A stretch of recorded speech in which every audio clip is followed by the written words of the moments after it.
So David, if I recall, you started fairly early in your career at Glens Falls Hospital, almost as a pretty junior level person, and you worked your way up all the way to CEO. Tell me a little bit about that experience and path. Very true. I was there a long time, just shy of 35 years in total. And the path, I guess it was kind of varied, drifted around, moved in different directions, not terribly straight or linear. Maybe a little bit atypical in that respect.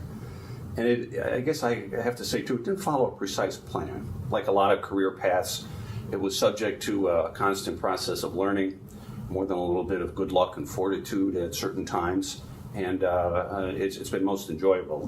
When I initially secured my MBA, which was a really valuable credential, it's oddly enough, I was hired by Saratoga Hospital as their very first ever director of personnel, of which I knew nothing about. But if they were willing to take a shot with a kid that didn't know much about that field, but was committed to working hard, learning all the time, and doing everything within his capabilities to make a positive difference, I was too. And so we did that, and it was a fascinating year and a half of learning. Shortly after I was there, I had the opportunity to move up the road a little bit to Glens Falls. And I went up there and did what I was trained to do, actually, academically trained. Industrial engineering, management engineering, a lot of workflow studies and things like that, which was, in addition to learning about people from the HR point of view, was probably the next best way to learn about how the hospital work anyway. From the flow of EKGs to patient throughput from the ER to an inpatient unit and everything in between. Oh, what a wonderful education. Still within Glens Falls, I had the opportunity then to begin to be responsible for some different departments and areas. We had a contractual relationship with a small rural facility in northwestern Saratoga County at the time, and after a few years of paying your dues at Glens Falls and this other area, you were kind of shipped over there. And so I got to be the CEO of a small rural place with all that involved. It's closed in the late 80s, like many hospitals have throughout the state. But at the time, it was fairly thriving, and you got to exercise and learn all about being the CEO in this little, somewhat microscopic laboratory. But then I ran out of kind of jobs at Glens Falls. After a few years of doing that and having a wonderful time of learning, there wasn't a whole lot of other places to move to and not a lot of change within the structure of the hospital at Glens Falls.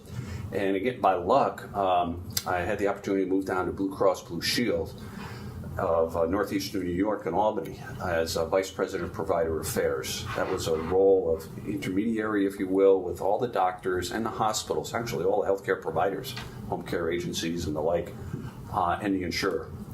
I was there for all of 9 months. Not very long at all, pretty much to warm up the seat and sort of thing. Because after just a short while down there, the CEO of Glens Falls gave me a call and said, we're changing CFOs, Chief Financial Officers, and I'd like you to come back. Much as I love Glens Falls and enjoyed my years there and would love to go back, I still felt compelled to point out to him that I wasn't an accountant. Probably didn't have the credentials to do that job. Yeah. Was flattered he thought of me. He had an interesting insight, which I've tried to keep in my mind over the years. He said, I'm going to give you a checkbook, and you hire the CPAs. God, they're important. But he said, I want a generalist to change the way our finance function works. Because it was all centralized within the realm of our reimbursement guru. He completed the cost reports and he made the numbers sing every year. And we'd get our reimbursement dollar on the dollar. Or if we did a real good job, he did a real good job, we'd get $1.05 or $1.10 back. Right. Legitimately and fairly. But that's all changed in the stroke of a pen in January of 1983. So with that kind of a charge expectation, I was thrilled and came back.